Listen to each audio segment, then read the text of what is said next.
И до того, как мы начнем двигаться дальше, у кого-нибудь есть какие-нибудь вопросы?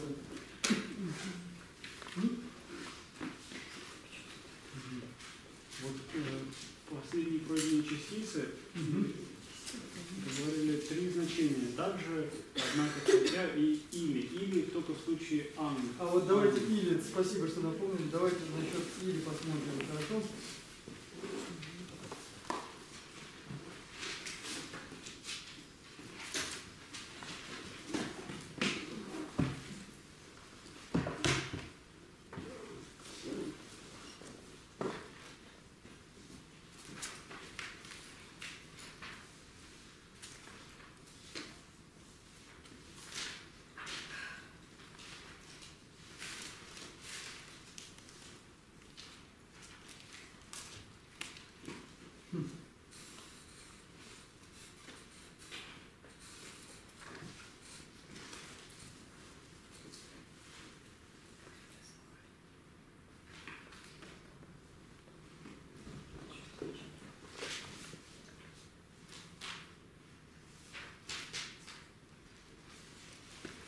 Или будет довольно просто там.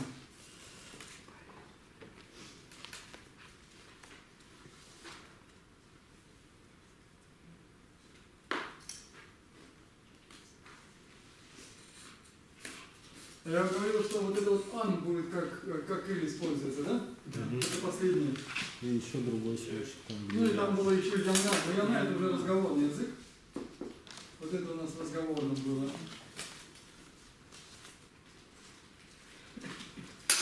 Я, наверное, ошибся. Вот это ан скорее будет иметь значение хотя. Даже в том случае, где мне казалось, что оно будет использоваться как или, это будет скорее хотя. Так что можно это вычеркнуть, а вот яна, да, яна это вот или. Так как это разговорный язык, мы сейчас рассматривать не будем в этот момент. И перейдем дальше.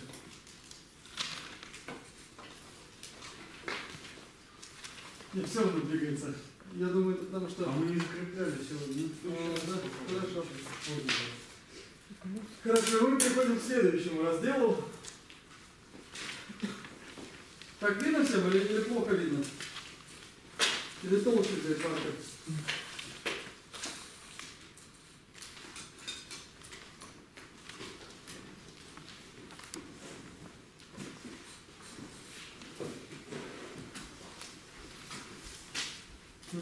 Здесь ошибка. В этом тексте ошибка.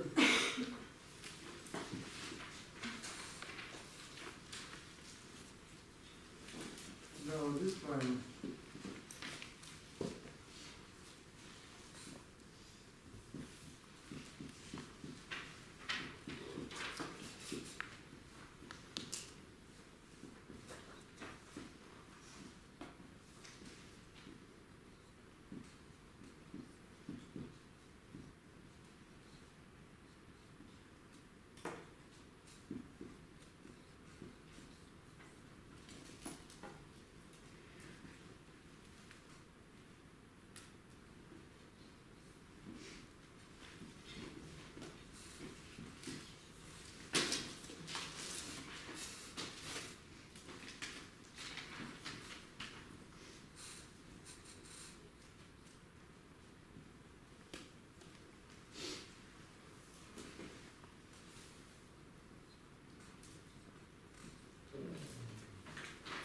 Что нам здесь видно, что нам здесь понятно? Так, что три? Это три частицы. То есть это сразу понятно, да? Вот перед три у нас идут три непонятные частицы. Т, Д, Т, которые мы проходили, некоторые из них. Точнее, мы все из них прошли, но мы не говорили напрямую их значений. А вот это Х? Это Х такая, да. Ну, я просто ее неуклюже написал, знаешь.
Что ж так писал-то, господи.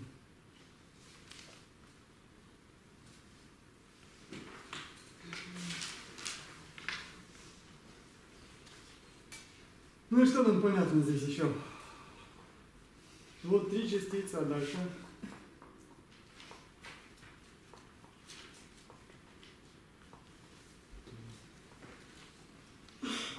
Должны быть уже какие-то предположения.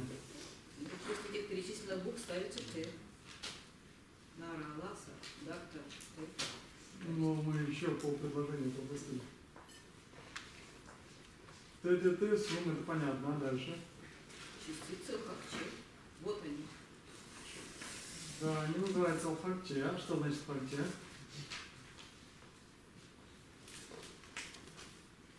Хак это остаток, че это вместе, с остатком. То есть эти 3 частицы, они указывают на то, что смысл повествования не завершен, и что-то есть там после, есть жизнь после смерти. ТТТ, сум, хакче, Т. И видите, вот эта Т, она сама указывает на что? Что еще что-то будет. И в этой Т может быть разные значения. Сейчас мы их будем разбирать, но сперва мы разберем, что после чего ставится. Дальше идет нара, ласа. А вот это что это у нас здесь написано непонятно? Джак. Джак, ну. Джак, надо запоминать, что правильно говорить. Вот, это таджак. Это не просто джак. Джак это сокращение, это таджак. Когда мы пишем джак, это значит таджак. Это самое твердое или сильное скорее. Да. И тар, что это значит? В конце. То есть вот после даджака и нараласа ставится что у нас? Т. Сейчас я это сотру. Написали? Сейчас я это сотру, и мы дальше будем рассматривать примеры и значения этих частиц. Что это такое, зачем они используются.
Ма, вайгун, а,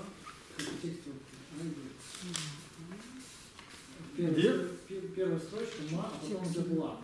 Это А такая. А? У меня А просто прилепилась к палке, получилось ла. Вот видите, вот так вот очень часто тибетские писари, переписывая тексты, очень часто делали ошибки. Иногда лепилось, потому что иногда еще что-нибудь.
Написали? И что здесь понятно нам? После да у нас идет D, с этим очень просто. А дальше?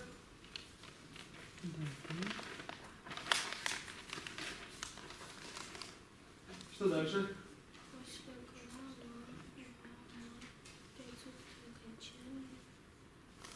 Вот это вот А еще. Да? После А и после Тхами. Это у нас что это? Множественное число. А дальше вот это что это такое? Угу. Он так назвал эту частицу Сате. Да, потому что у нас санго. Чтобы отличить ее вот от этой, потому что они звучат одинаково, он назвал ее Сате. То есть, ну, по-русски можно было бы сказать сашная Т.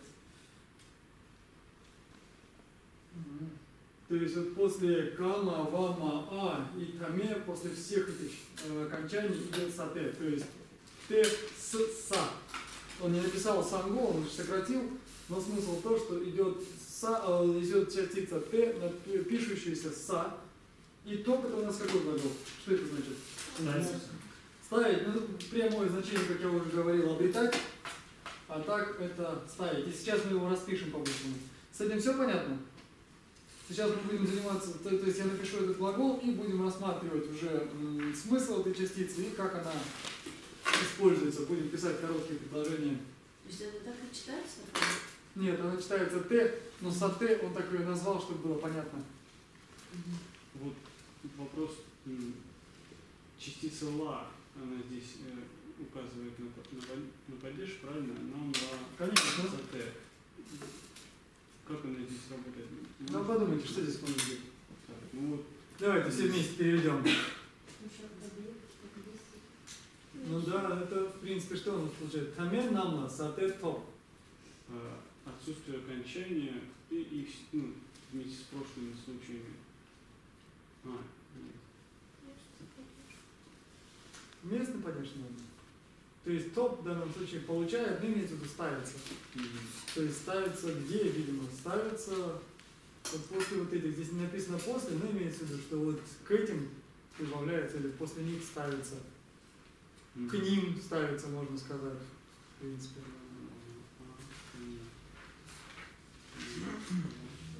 Понятно? Давайте дальше напишем этот глагол. Глаголы я уже просил вас. Я просил вас глаголы выписывать. Давайте повторим. Что у нас на первом месте? Будущее. Дальше.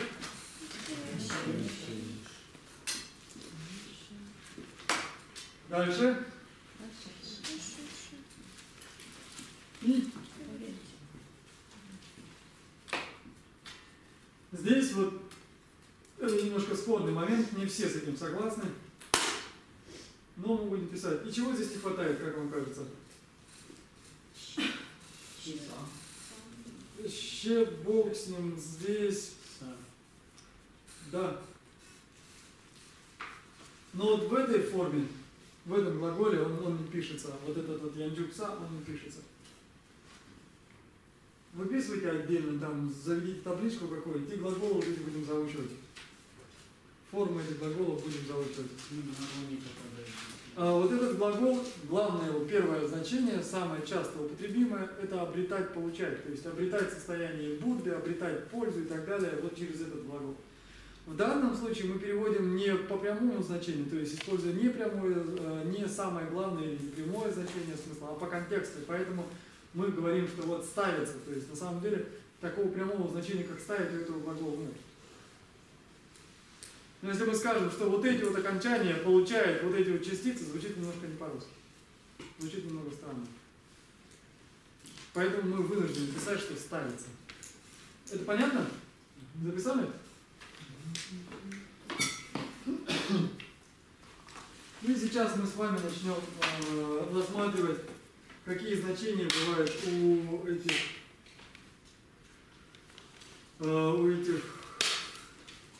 частиц. Первое – это деепричастный оборот. То есть, если она стоит после какого-то глагола, смысл такой, что сперва идет первое действие, а потом второе. Или первое и второе могут быть, в принципе, одновременно, но смысл приблизительно получается, как все-таки, наверное, как, например, сделал, пошел, или там, не знаю, плывя, ел. То есть вот эта частица, она разделяет вот эти действия. Например, ну вот сейчас вот будет, я напишу пример из учебника.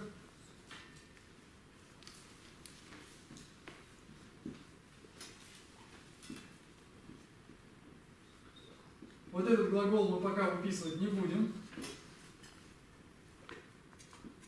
Если у вас есть желание, то можете найти в словаре.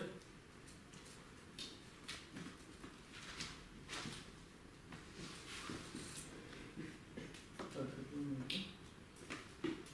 ну что, давайте посмотрим, что здесь написано. Во-первых, давайте проверим, он правильно поставил частицу. Правильно. Нараласа шакта Т. Здесь она правильно.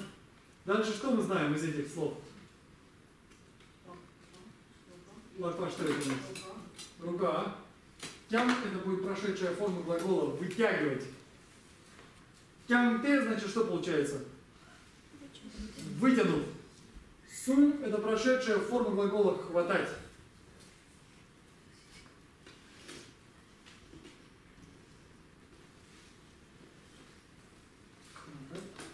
Да, хватать, схватывать, удерживать.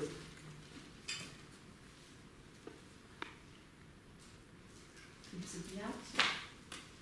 Как? Ну, цепляться, наверное, в контексте где-нибудь можно и цепляться перевести.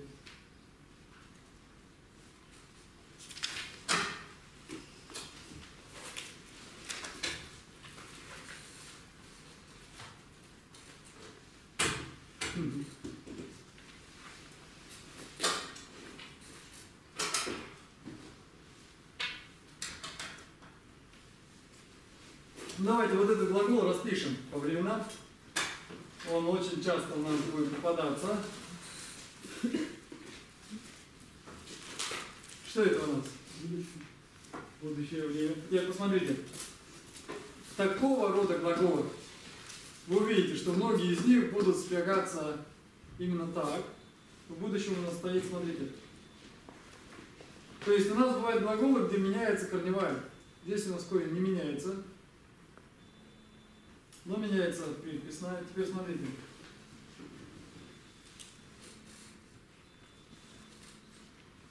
Что поменялось? Гласное? Согласное поменялось. Корень. Гласное. Корень поменялся. Теперь смотрите. Все поменялось. Кто-нибудь помнит имя такое? Тензин. Вот этот дзин. Очень часто используется. Этот глагол используется очень часто. Теперь смотрите, что я сейчас пишу. Это какое у нас время? Смотрите. Вот этим он не отличается. Это очень важно. Потому что очень часто люди пишут неправильно. И здесь, смотрите, хоть что-то у нас знакомое. Что у нас здесь появилось? Вот этот глагол надо весь выписать и заучить.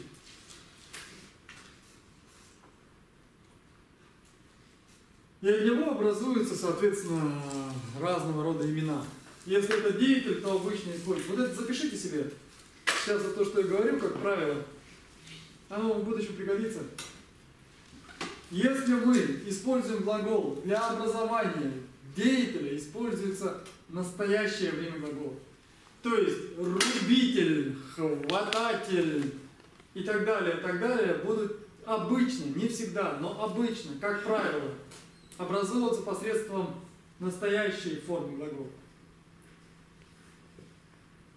объекты действия, то есть то, что читается, смотрится и так далее, схватывается, постигается, будет образовываться с помощью будущей формы глагола.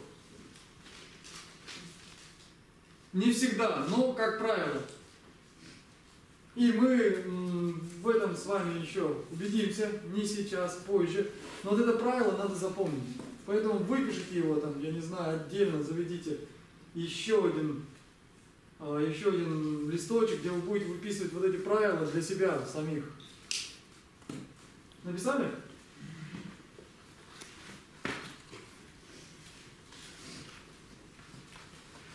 Таким образом, что у нас получилось в этом предложении?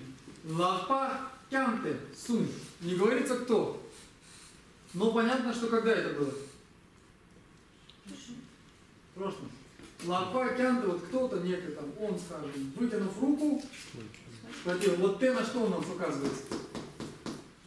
Нам указывает, это не закончено, то есть на то, что есть какое-то продолжение. То есть в данном случае это всего-навсего действительно было. Вытянув в, схватил. Далее следующий пример, я этот стираю. Написали?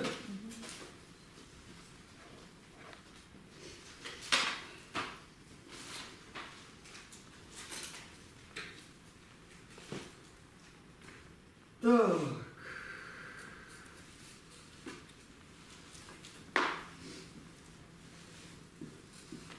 Это что это?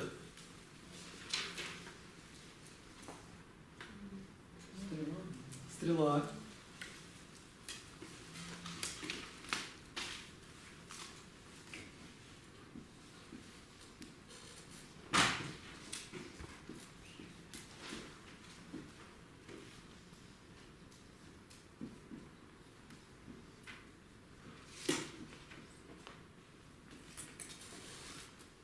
Вот это понятно, что это такое?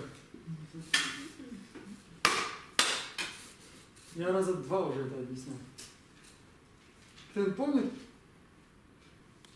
Хоть кто-нибудь помнит, что это? Места не хватило. Мне не хватило места, чтобы написать «са» в строку, и я написал ниже. Это общепринятое сокращение, это общепринятый перенос.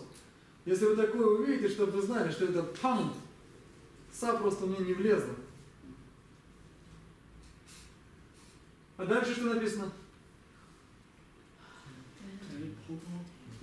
А вместе все? Нет, все предложение.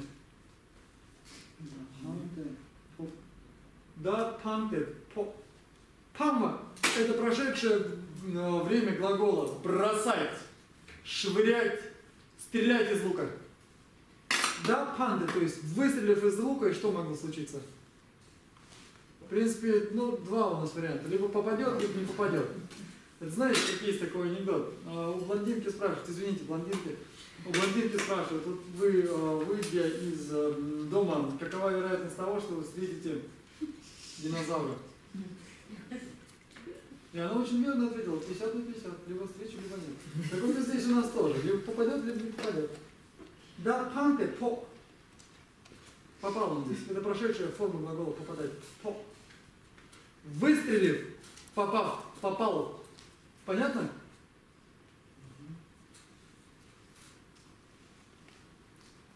То есть это не предложение.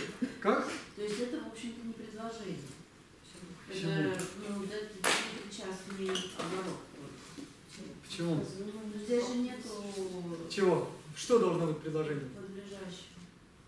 Вы думаете, что в предложении обязательно должно быть подлежащее? Просто какие-то не должно, как бы просто это вырвано совсем, сказать. Да, но предложение такое русское «дуло», точка. Ну, это же вырвано из контекста. Нет, почему это нормальное предложение? «Дуло».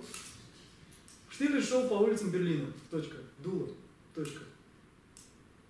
Светало, точка. Моросило, точка. Это все алкоголия.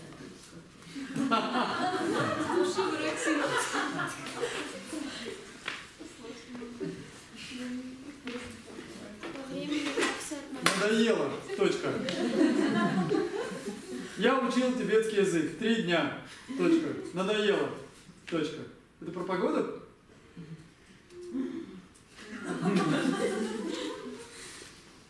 Я зашел в класс, рычало, точка.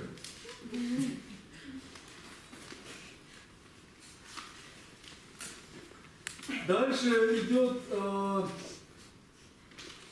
как у него здесь много делений. Дальше это может указывать на причину. То есть вот он говорит, что здесь в тибетском языке есть много разных делений, и в частности вот эта частица может указывать на причину. Например, смотрите, это вот буддийский силлогизм. Не полный, конечно, но вот тип такой. Что? Фломастер плохо пишет? Да. Я могу взять другой, но он очень тонкий. Я боюсь тем, кто сидит в последних рядах, будет плохо видно. Нет, погнем, сейчас посмотрим, как получится. Что нам здесь знакомо? Дальше. Это. А ну почитай, давайте прочитаем все вместе. Что здесь написано? Ме. Не ме и не ме, а не. Ме. Слышите, она такая, она открыта. Ме. Ме, ее те. Слышите, она почти что в т превращается. Но это не т, это такая она. У нее нет звонкости. Ме, ее те. Дальше туа. Слышите, опять она такая, как т почти что. Туа. Ее печер. Вот здесь вот с чир на предпоследний всегда ставится ударение. Не знаю, зачем они это делают, но вот обычно так говорят. Меюте, твою печер. Очень часто произносит ее вечер через В. И что это значит? Значит, вот есть огонь. Т указывает у нас на причину. Это я уже говорил. Дальше дуа, как вы думаете, что это может быть? Дым. Дым. И опять чир это потому что. И это что? Это какой у нас падеж-то? Родительный падеж. И на самом деле получается, есть огонь, потому что есть дым. Нет, дым. На самом деле по этому поводу есть диспут. То есть обязательно ли, что у огня должен быть дым? Нет. Например? Газ. Вот мы над этим спорили. Все равно какой-то, пусть это не дым, какая-то дымка, она возникает. То есть возникает какой-то продукт сгорания. На самом деле, в принципе, если мы возьмем первый момент огня является причиной. Вместе с ним одновременно не может существовать его результат. То есть результат будет только вторым моментом. То есть если возьмем первый момент огня, то теоретически результата быть еще не должно. И первый момент огня, он в принципе не должен обладать никаким дымом. Потому что он является причиной, и результат одновременно с причиной существовать не могут. Огонь есть, потому что есть дым.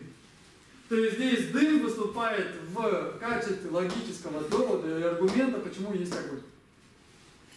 Огонь есть потому что есть дым. Ну вот здесь вот эта частица, она работает на указание. Как здесь написано у нас в комментарии, куда он скакал. А это же предложение можно без этой частицы сделать? Никакое. Ну вот именно это. Без какой частицы? Без Т. Да. В принципе, можно. Смысл останется тот же. А потому что, в принципе, почему ставится в конце? Что ставится в конце? Потому что чир. Ну, это такая природа языка, так вот у них работает. Нет, ну а есть какие-то правила? Что зачем?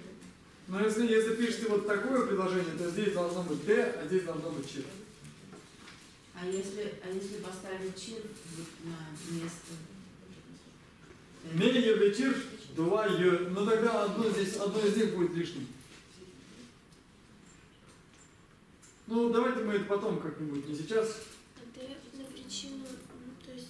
Менее то есть... После него причины. Да, вот здесь говорится гемзерджема, то есть он указывает, то есть это как бы довод, то есть он приводит довод или причину, почему есть такой. Меюте, то есть дым есть по причине или огонь есть по причине, потому что есть дым. Понятно это? А получается, они вместе образуют, потому что, или чир просто отдельно, потому что без Вместе. вместе. Мейоте. Огонь есть, потому что твой вечер, потому что есть дым. То есть вот этот д, в принципе, она лишняя. Либо чир лишний. Но вот так сложилось. В тибетском вот такого рода предложение пишется так. Мейоте, твой вечер. То есть потому что, в принципе, вот когда одно следует из другого, именно вот это вот используется конструкция. Конструкция, да. Да и чир. Да. Д и чир. Вот они так и пишутся. Д в первом предложении и во втором чир. А чир какая встреча? Потому что я не думал никогда об этом. Ну, это не суффикс. Нет, это не Глагол суффикс. такой союз. Нет, это не суффикс, это служебные слова. Так, ну что, давайте я сотру и напишу еще одно. И Подумаю. Д, Д, еще не помню. Как? И Д, Д. Все они должны быть так. Они все используются таким образом. Сейчас у него здесь примера нет, наверное.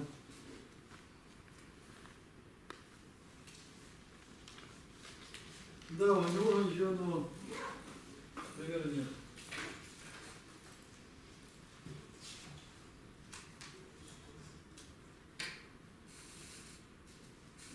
Ох ты, смотрите, какой хорошо пишет.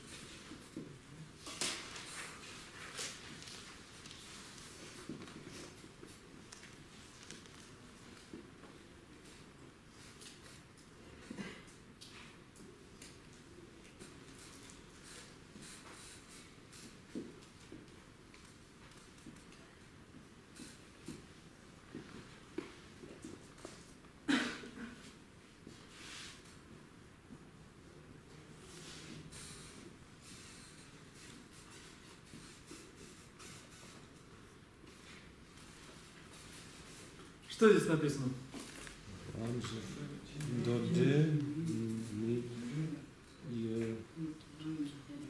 Теперь какой у нас глагол здесь написан? Два раза. Как он переводится? Есть. Являться, то есть Является, здесь не да. имеется в наличии, а являться. И что же, как это переведется?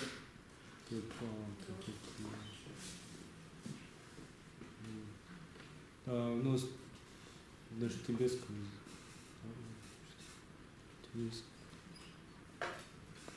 Какие слова здесь не знаем? Что? Чир человек. Да. Дордже мием те, как это переведется? Посмотрите на предыдущее предложение, оно одинаково совершенно. Чир человек, потому что. Да, Дордже является человеком, потому что он тибетец. Это правильно? Что из этого должно следовать? Вот из этого предложения что должно следовать? Дордже является человеком, потому что он тибетец. Из этого какой вывод? Нет, Ну, что нет, здесь? он Вот, тибетец. должно быть. Или нет? Он не Здесь- тибетец, он потому что он даджи, нет? Или как? Ну, вообще, это, конечно, совсем не то. Он тибетец, потому что он дордже. Если я назову собаку свою дордже, а такие случаи есть, значит ли она, что будет эта собака тибетцем? Значит ли, что она сразу возведется в разряд людей? Если некто является тибетцем, то необходимо, что он был человек. Да. То есть, если кто-то тибетец, это должно быть, то есть тот, кто является тибетцем, должен быть человеком. То есть у нас, смотрите, вот этот круг, это кто это может быть? Люди, а вот эти вот будут тибетцы. Так вот, если вот это вот тибетцы, они все, то есть они входят в эту общность.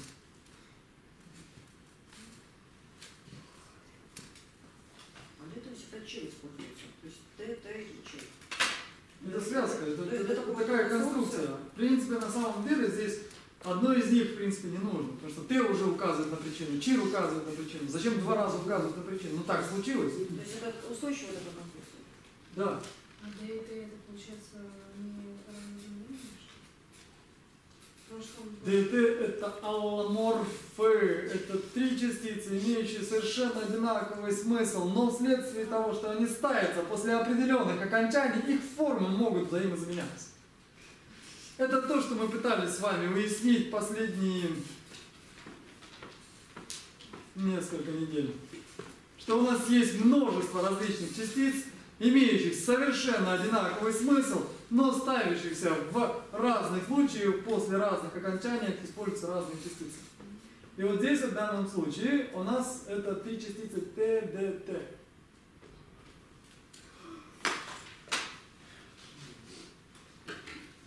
Биопар на деятеля указывает, правильно? Что? Ну вообще на что это деятель. Ну-ка давайте посмотрим, что здесь мы ему написали. Первое, что это?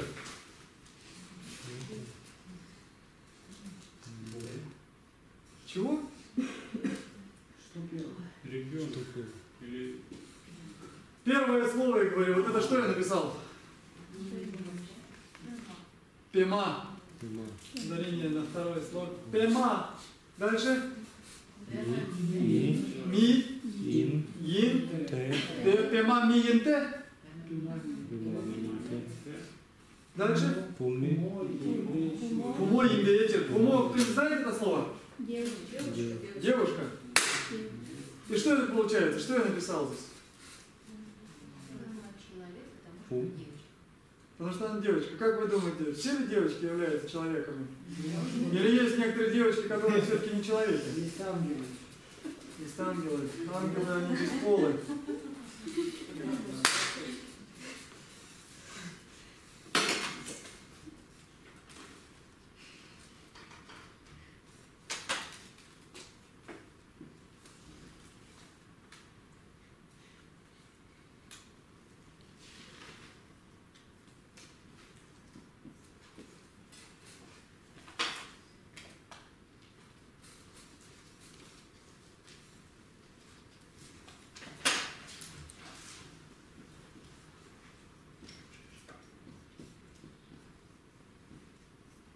А это что написано?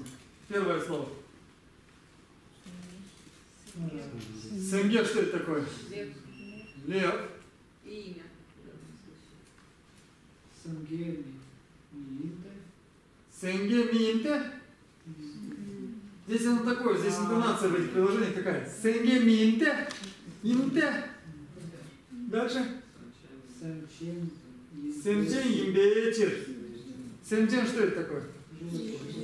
Ну и как оно? Что получается?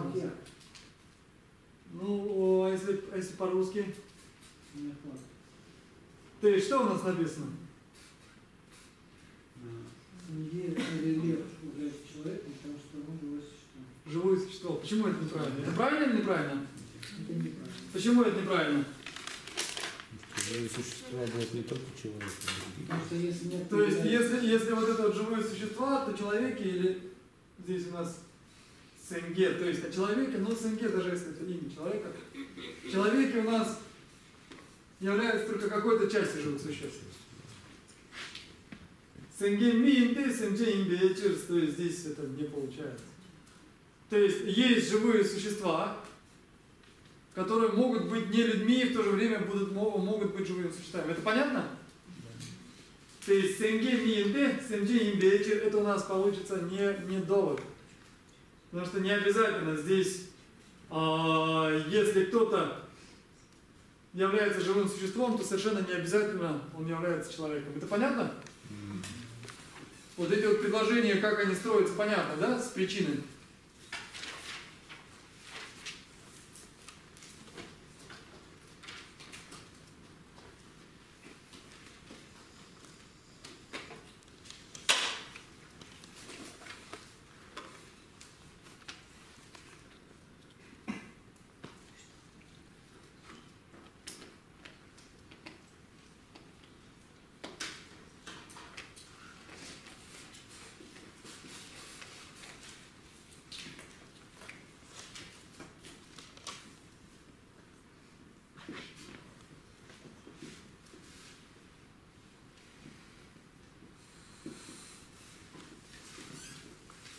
Он выделяет в отдельный раздел, автор нашего комментария, Ну пусть выделяет, нам главное смысл понять.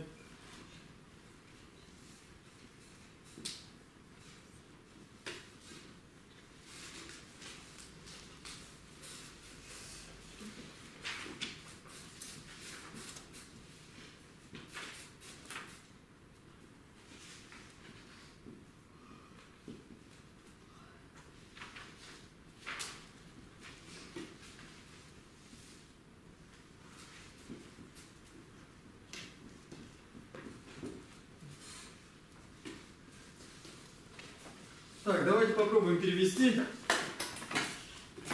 Я думаю, вам будет сложновато, поэтому открываем словари. Давайте попробуем. Это у нас уже будет полноправный текст.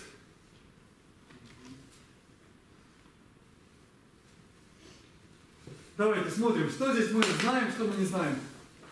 То, что мы знаем, мы озвучиваем, то, что не знаем, мы переводим. Первое, дела, что это значит?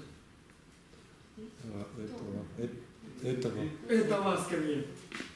Или это по-русски, винительный падеж должен быть. Это. Дальше. Сэр что такое? Жел? Нет. Нет. Сэр это называться. Здесь Т будет указывать на причину. И теперь смотрим. Здесь что-нибудь знаем? Вода. А второе? Ча что такое? Птица. Да. А чуча будет? Я вас прошу. Любая водяная птица обязательно будет уткой? Ну нет, это значит чуча, это, видимо, какая-то водоплавающая птица или водяная птица, водоплавающая. Гила, чуча, СРТ, как это перейдется первая часть?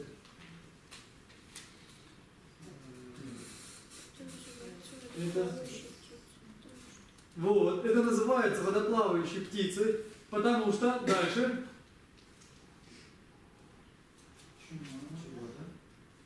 Что это вода? Это было уже. Нам кто не знает, что такое? Ну, вы угадываете, надо было в словаре смотреть. Нам это в. Чу нам. А дальше это что это такое? Ду. Правильно она стоит? Это не дым у нас? Нет. Почему? Здесь, ну, вот один из способов проверить на всякий случай, потому что если после «на» должна состоять «ду», то ну, уже есть хоть какая-то вероятность, что это не дым. Если же здесь вот этот «ду» стоит, не может стоять после этого окончания, то, скорее всего, это не ладон. Это не падежная частица, скорее всего, это уже дым. Ну-ка, посмотрите, «ду» может ставиться после «на»? Сасугава, как-то «на», наморала, ду. Может, скорее всего, частица. Чу нам ду, то есть получается, что получается? В воде. Дальше сома.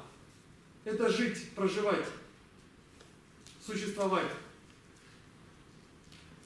А вот это теперь у нас родительный падеж, видите? И получается, это будет определение, а вот это вот, что это? Птица. Это будет определяемое слово. То есть какая это будет птица? Живущая в воде.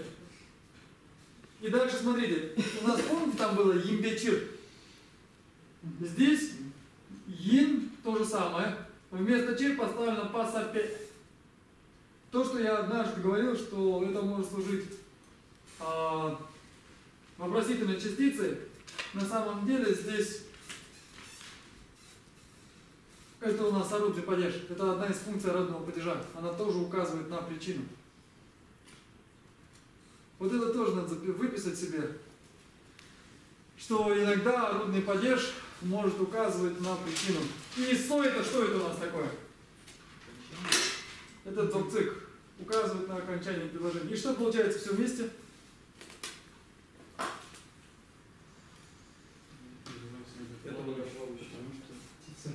То есть, по всей видимости, кто-то указывает на какую-то птицу и говорит, это водоплавающая птица, это называется водоплавающей птицей, потому что она что? Живет в воде. Потом он говорит, что это типа определение, это, то есть, что эта частица используется в определении. На самом деле вы видите, это просто причина. То есть здесь, в принципе, я даже не стал выделять отдельно какую-то. А здесь получается, потому что относится только Т. Нет. Я же говорил, что вот это са, а вот падеж указывает на причину. Написали?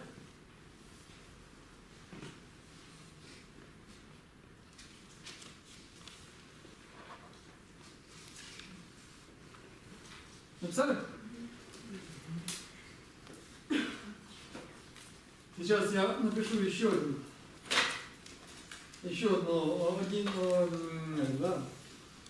еще одно значение этой частицы. Оно может значить просто двоеточие. Двоеточие обычно у нас имеет смысл, а именно, то есть как что-то и идет дальше распространение. И вот здесь вот он пишет такой вот пример.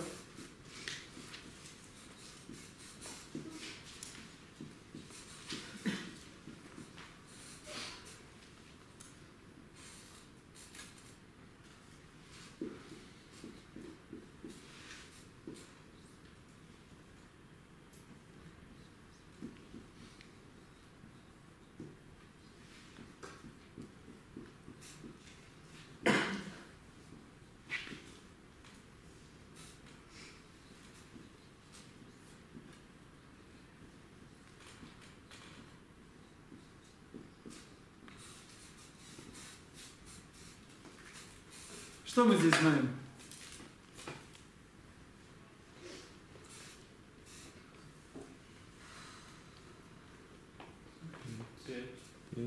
Пять, хорошо. Чего-то 5 у нас здесь. Это понятно, да? Давайте посмотрим, чего у нас 5. Элементов. 5 элементов. Двоеточие. Все понятно. Получается вот так. 5 элементов это. Можно, в принципе, через это. 5 элементов это. Или 5 элементов двоеточие, а именно.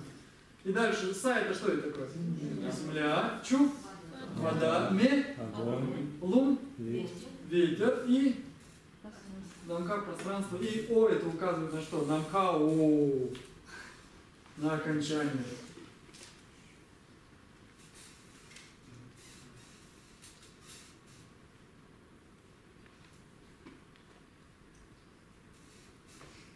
Написали? Да. Стираю.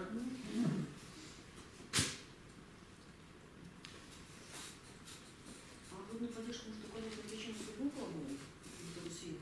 С любым. Да? Это вот небольшое упущение, надо было объяснить еще, когда объясняли частицы. Ну, мы сделали. То есть эти предложения могут быть ДТ, Ч и орудие поддержки с любым глаголом. Да, ДТ чип или ДТ через орудие пойдет, да. Сейчас мы будем, когда разбирать примеры, на этих примерах мы поработаем, посмотрим.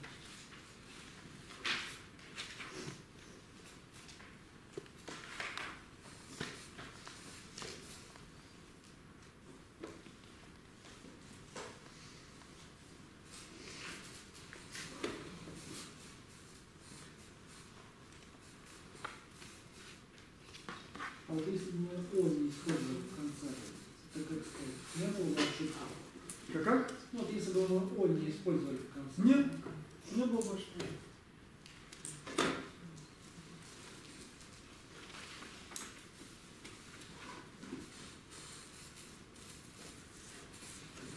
Написали? В данном случае О это будет цикл. Да, отзывцы.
Как это читается?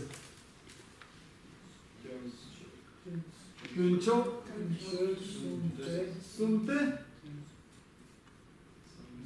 санге, че, там не да. Да. Нет. Там не видно, наверное, просто. А, не видно. Гендин. Генды,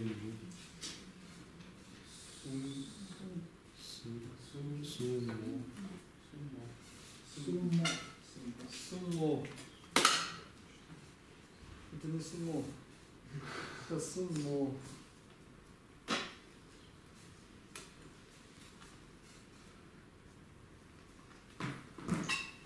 Как это переводится?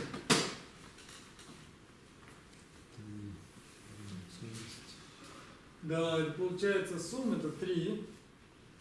До 3 должно быть что-то, чего там 3. Кюнчок это 3 драгоценности, то есть то, что на санскрите называется 3 ратна. Будда. Дальше санге это кто? Будда. Будда. Че это? Дхарма. Ну, в смысле это, да, дхарма. Да. И гендин. Гендун и самха. Гендин это лама гендин. И самха. Здесь кунчок очень интересное слово.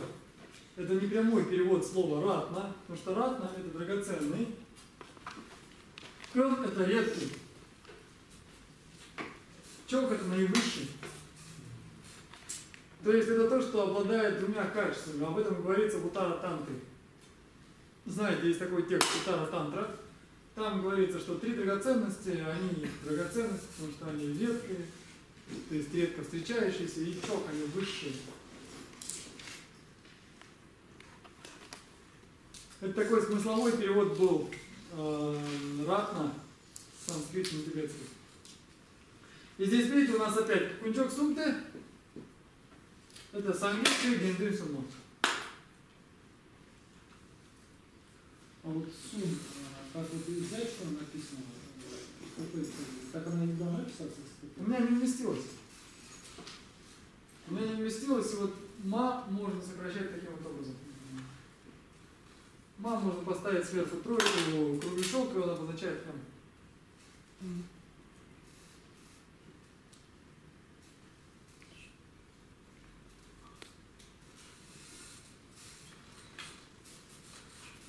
Это кюнчак сумпа, вот именно вот этот вот кюнчак. Там гюнчак, Гюн, да. там совсем другие слова.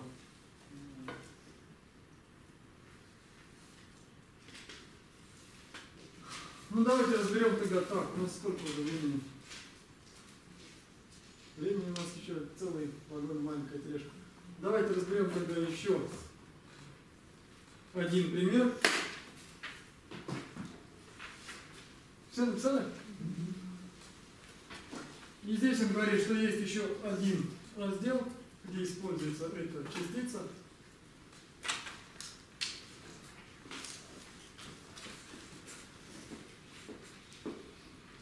Извините, но другие уже плохо пишут.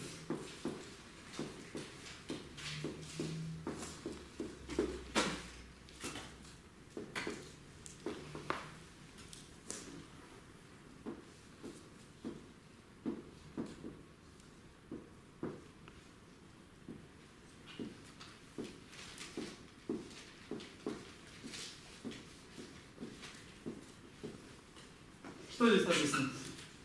Как это читается?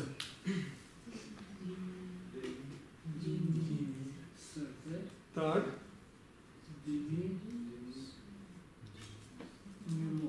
Мулло. Здесь вот Т имеет значение дативительного союза. Ну, где-то можно перевести как А. Как это придется, если перевести как А? Сэр, кто не знает, что это? Золото. Это не желтый. Смотрите, не путайте. Если у нас пишется ГСР, ну Г не читается, естественно, но если пишется через Г, то есть гао, сагу, сера, сер, это золото. Смотрите. А если я вот так вот отрезаю Г, получается сер. Читается одинаково, значения разные. ГСР это будет золото, а без гао это будет желтый. Очень часто люди для того, чтобы перевести псевдо красивее, они говорят, ну это золотистого цвета, и желтый называют золотистым. Ну, я думаю, это лишнее.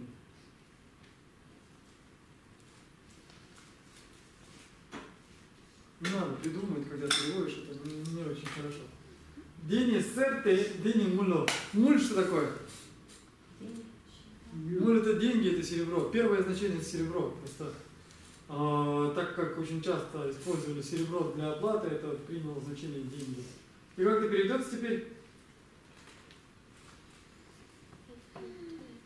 Да, это золото, а это серебро.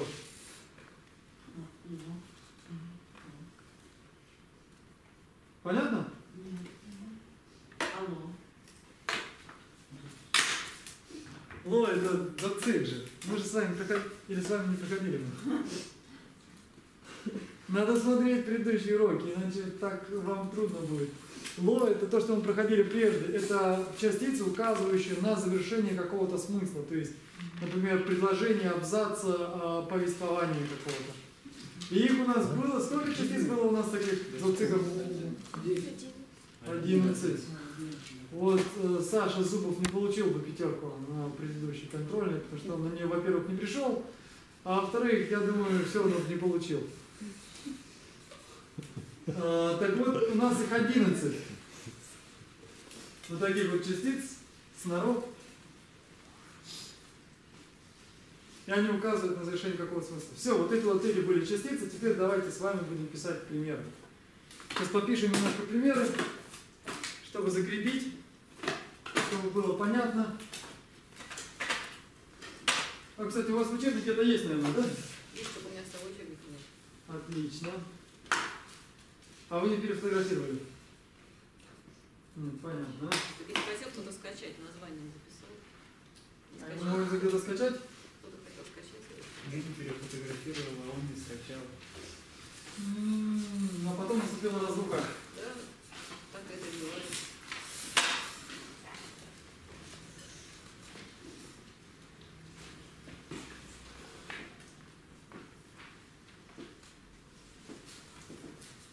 О, мы с вами, извините, я пропустил еще одно значение.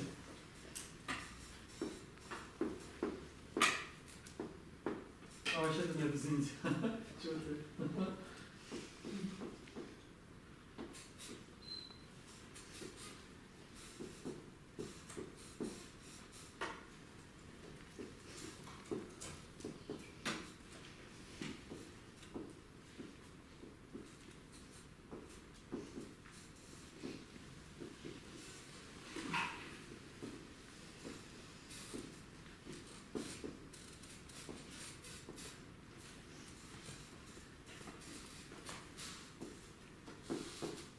Я надеюсь, там тем, кто сидит в зале, будет видно два последних слога. Листочка. Видно? Ну, давайте переводить. Если не знаете какие слова, смотрите по словарю. Используйте словарь.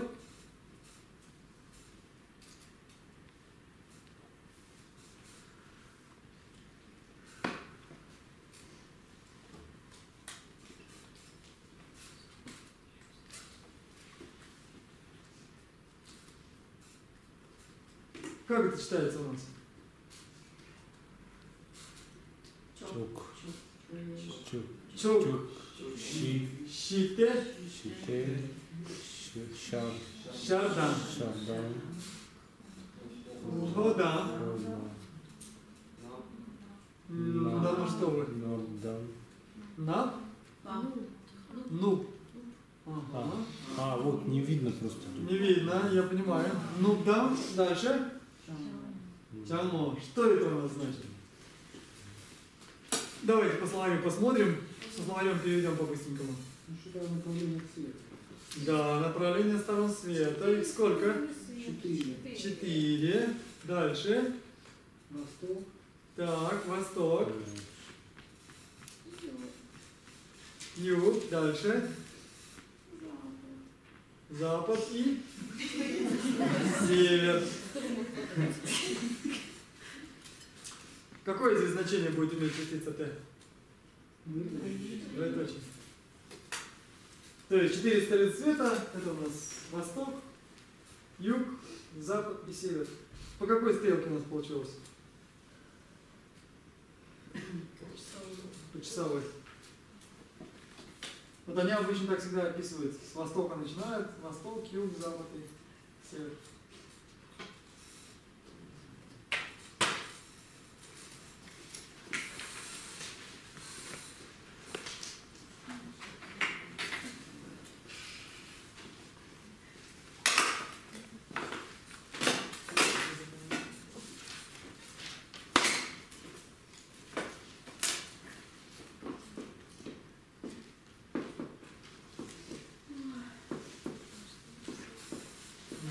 Не падайте, а уже сейчас.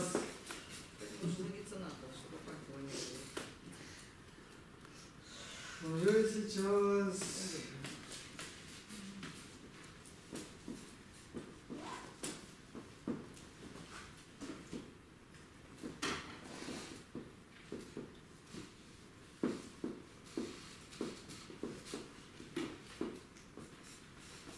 Что написано?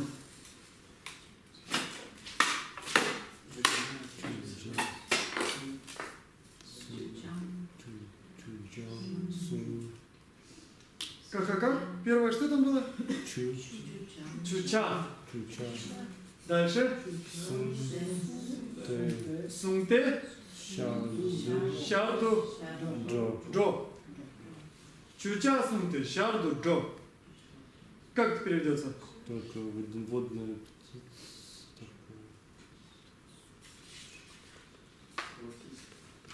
Но здесь двоеточие вряд ли получится, как думаете?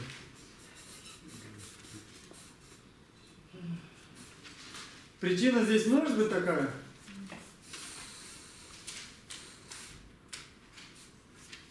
Как перевести это? Давайте переведем.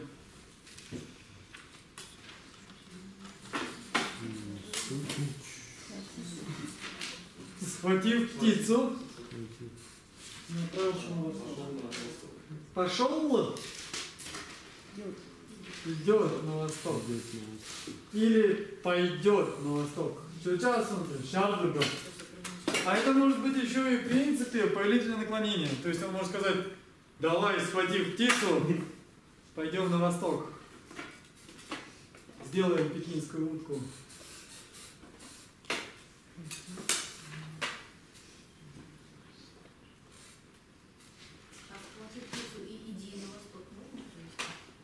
Можно, но там, скорее всего, было бы, либо выражается интонация, либо, скорее всего, поставили бы частицу повелительного наклонения какой-то.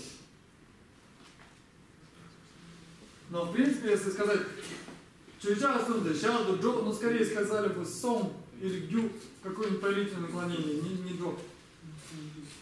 А частиц повелительного наклонения было? Не было еще, будут. Ну, вообще, в принципе, их много. Лично. И они модальны или они как показатель генетива? Поэтично. Скорее модальны. Но не уверен. Так, что дальше мы еще напишем?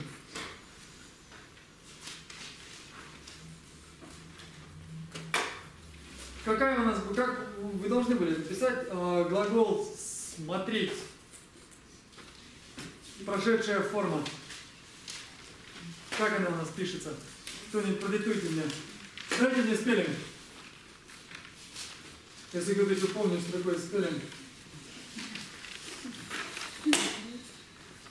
О, я смотрю, все полезли читать первые страницы. Вам, ну давайте, я какой скажу. Пойду отожму и сам.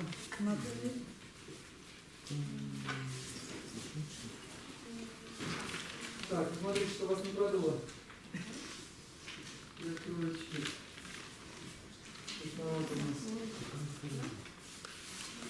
Ну давайте, диктуйте спеллинг. Во-первых, найдите прошлую форму глагола, прошедшую форму глагола смотреть.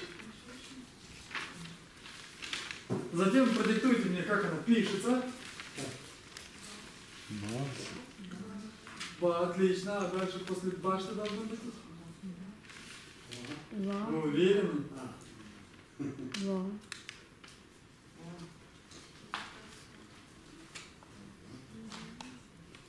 Если я сейчас начну писать, то что вы мне диктуете? Ня. Ересь. Бата. Бата. Бата. Уверены? Лата. Лата. Уверены?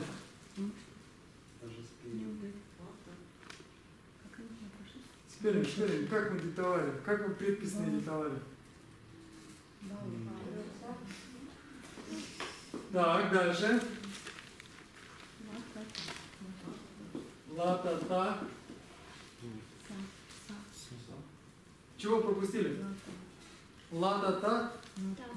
Та.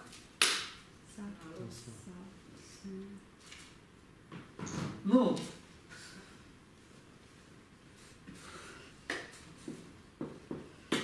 Диктуйте, как это звучит? Здесь хорошо начали. Бао. Помните, это мы выделяли предписную. Все забыли уже. Я думаю, к осени снова начнем учить алфавит. У нас будут континуальные, бесконечные уроки тибетского языка. Я каждый год буду учить вас читать. Мы будем проходить один и тот же грамматический текст. А и потом мы снова будем учиться читать. У нас с вами будет самое интересное в мире времяпровождение. Да, но на третьем разу вы начнете забывать. Нет, я, слава богу, не начну забывать. Я боюсь, вы начнете забывать, как меня зовут. Бао. Дальше. Ла-та-та-та. Таса.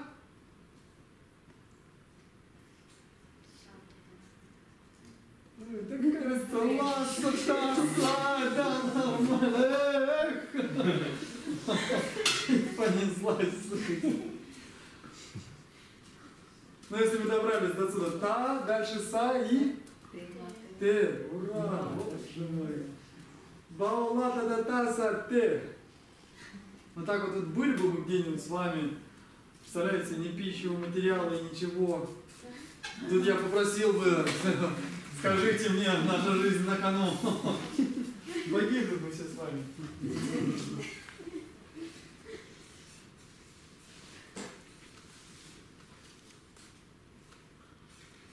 Так, ну хорошо.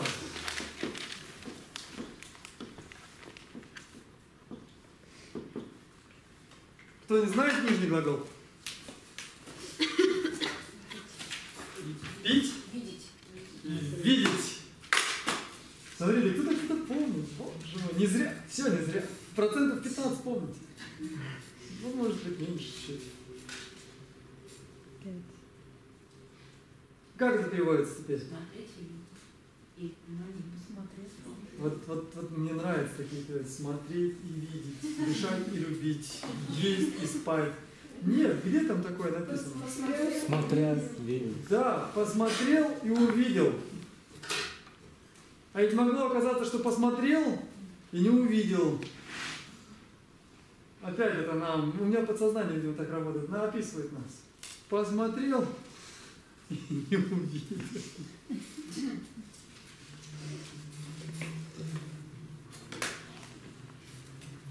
Что хорошо с глаголом «том»? Он всегда одинаковый. Это замечательный глагол, который просто не надо заучить. Просто его смотришь на него и видишь. Видите, вот здесь вот посмотреть сложнее, чем увидеть. Надо посмотреть. Здесь есть усилия, а здесь нет усилия. Чтобы увидеть, надо сразу посмотреть. Я тебе намекаю. Написали?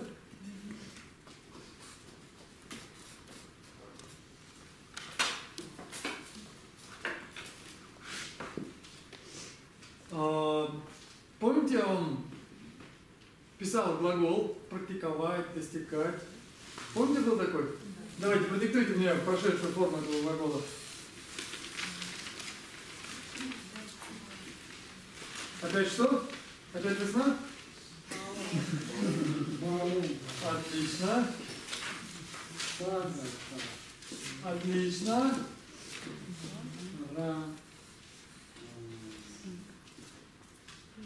Как это может быть? Вот смотрите, если сагата ра. Сагата, еще лучше, сагата ба. Есть еще предложение? Вот, сагата га.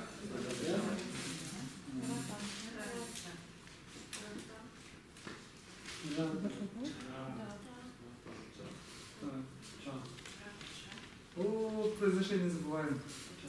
Приехали, читать разучились, произношение забыли. Что там дальше? Сагата как произносится правильно? Сагата гара это джа. Джа. Джа. Слушайте снова, возвращайтесь там к началу нашей группы, слушайте записи, вы забывать начинаете. Сагата гара это джа. Шабью джу. Джу. Дальше. Ба. Ба. Неправда. Неправда. Са. Все? Джу. Джу. Вот так должно быть. Бао. Сагата гарата джа. Шабью джу. Баса джу. Вспомните, посмотрите у себя потом. Ну что, сагата ра, так не бывает. Сагата ба так же хорошо, как сагата ра.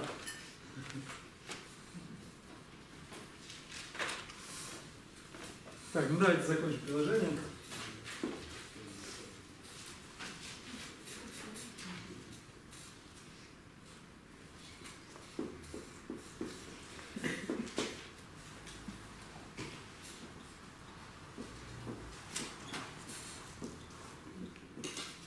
Что здесь написано?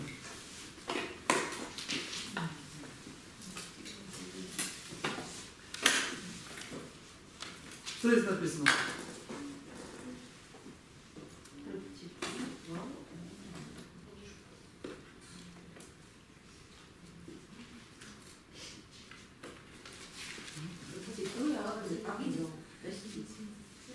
Достигли. Смотрите, только что писали.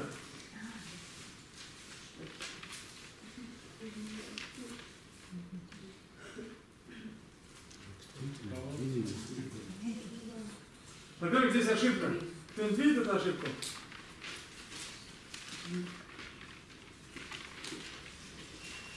Т после чего должно писаться? С Т после чего пишется?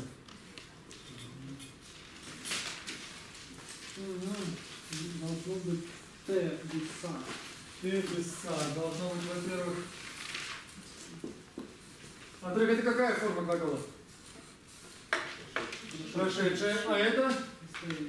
Или будущее? Как это переведется?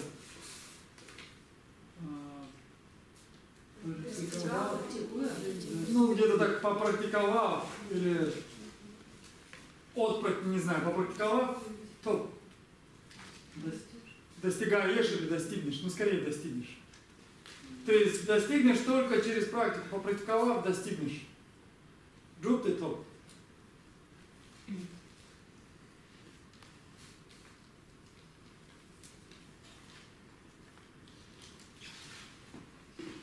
И мы с вами не прошли еще замечательное значение.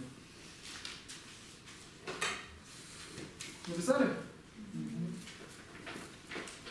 Эти частицы имеют иногда значение «хотя».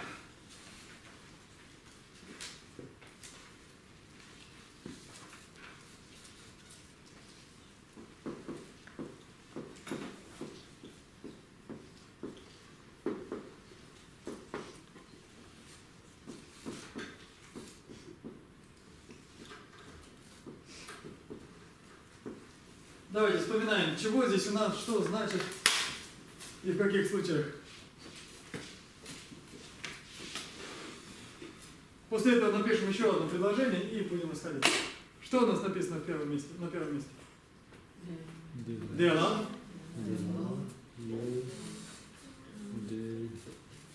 Либо там, либо у того. Теперь, чтобы понять, у кого, или у чего, или где, надо посмотреть, что дальше идет.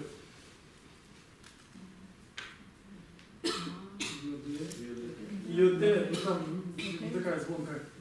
Д в данном случае надо перевести как хотя.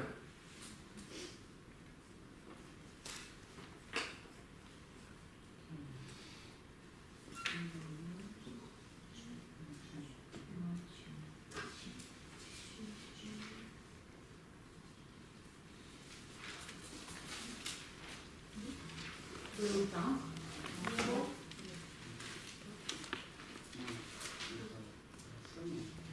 Да, мы отрицание. Какое отрицание? У нас сколько было отрицаний?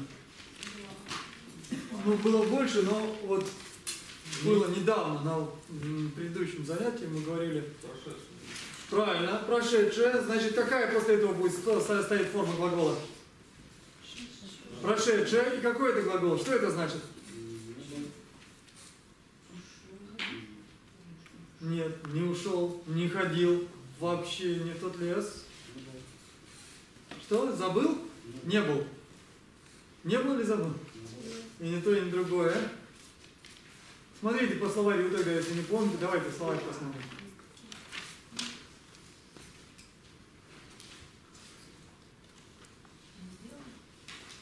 Нет, это не делал. Ну, можно гадать, конечно, и дальше, в принципе. Чего бы не погадать-то? Давай. Давать. Амадин? Не дал. Не дал. А первая часть? Хотя есть. У кого есть? У того. Либо у того, либо там. Здесь вот невозможно только по смыслу. Либо у того, либо там. Но скорее всего у того. Хотя у того есть. Не дал. Не дал.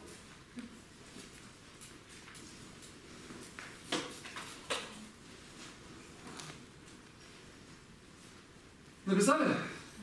И давайте сейчас мы завершающее напишем предложение на сегодня. Вы после выходных не выспались, Александр? День тяжелый. Говорят, по статистике, то есть проводили исследования научные, самый тяжелый день недели это вторник. Правда, не правда? Как вы думаете?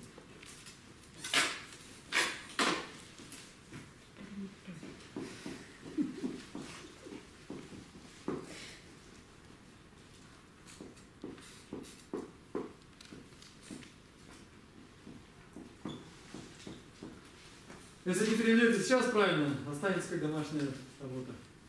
Лучше сейчас перевести.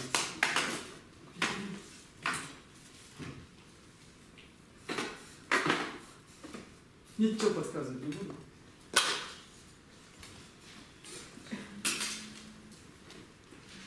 Вот они такие тибетские шарады.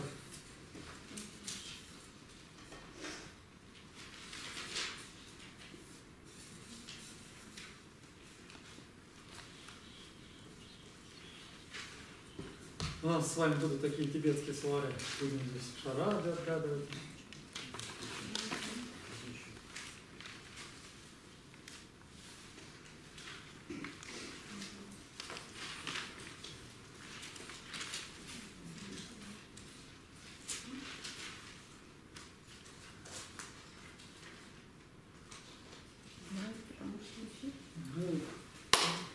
Именно так, как учил, узнал, познал, знаю.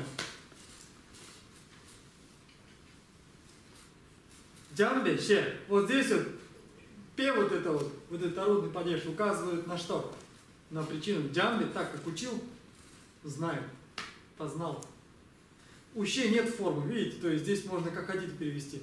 Вот это одна из причин, почему переводы часто отличаются. Потому что вот с этой формой можно написать и узнал, и знает, и будет знать. Все, что хотите, можно написать. И здесь можно еще джамба, если это было бы как существительное, то есть изучение, то могло получиться, что и джамбище, то есть можно познать или познать через изучение. То есть здесь опять-таки двоякий перевод может быть. Поэтому очень часто переводы отличаются не потому, что там кто-то неправильно перевел, потому что можно и так перевести. Кому волк? Волк? Интересно, как? Зачем нам волк? То есть словарь для изучения первого слова дает джамп.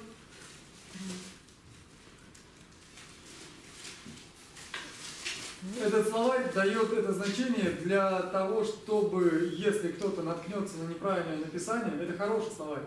Единственное, он должен отмечать, что это неправильное написание. Он дает значение для неправильного написания, потому что очень часто не видно, вот здесь вот есть эта палочка или ее нет. И для того, чтобы человек смог перевести из палочка, из без, он дает, значит, на самом деле, вот так пишется. Волк пишется вот так. Без палочки. И звучит он не джанки, а тян. И дальше здесь идет вот такое. Тянки. Иногда так пишут. Иногда пишут вот так тоже бывает. Вот это что это у нас? Собака. Какая-то тянки, то есть какой-то вид собаки, то есть какие-то камни. Но чаще я встречаю вот это вот писали, тянки. Не через тян. Не сабатаба это тян, а сапатапа это тян. Кави такие.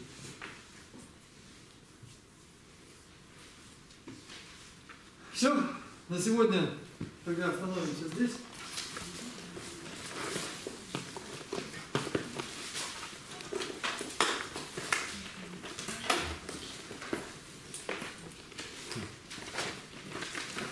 Странно, а там почему-то переводчики мысли, вот, где джа, ну, са, а там почему-то переводится тоже как волк, не спа, вот. Ну, словари также переводят как и волк в том числе.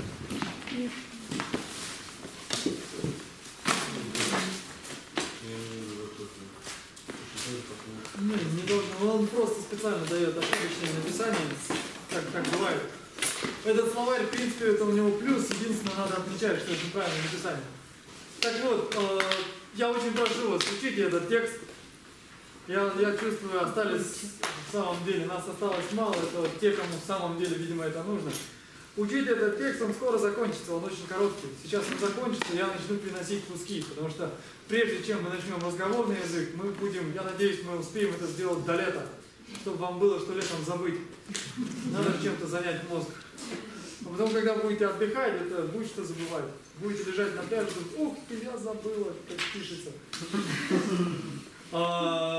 И через какое-то время этот текст закончится. Он на самом деле очень простой, очень короткий. Вы видите, мы всего-навсего пишем эти частицы, как они называются, куда они ставятся. Там он даже не объясняет, в принципе, в тексте какой смысл. Смысл выводится только уже в комментариях. И сейчас этот текст закончится. Я начну приносить очень легкие тексты, хармические тексты, так, чтобы мы могли читать и уже начать сами переводить. Собственно, для этого у вас у всех должны быть словари. Если у кого-то все еще нет в телефоне или на планшете словаря, пожалуйста, сделайте с этим что-нибудь. Можно в натуре словарь тоже, если хотите. Все, что хотите. Можете привести с собой человека, который будет со словарем или с планшетом. Как хотите. И мы начнем, поэтому я прошу вас подтянуть то, что мы прошли, то, что вы не усвоили, не запомнили, подтяните, потому что скоро мы начнем читать тексты, не будет удовольствия от чтения текстов, если вы ни черта не будете помнить. Потому что я не буду все объяснять. Я чувствую, с вами надо по спартанской системе. Раздавать тексты, а переводите сами, а потом будем смеяться все. И самые смешные переводы будут нам устраивать чаепитие, я чувствую. Я чувствую, надо наказывать. Ну ладно уж, не рублем, так булкой хотя бы. Может, танцами, песнями? Нет, борщами, только борщами.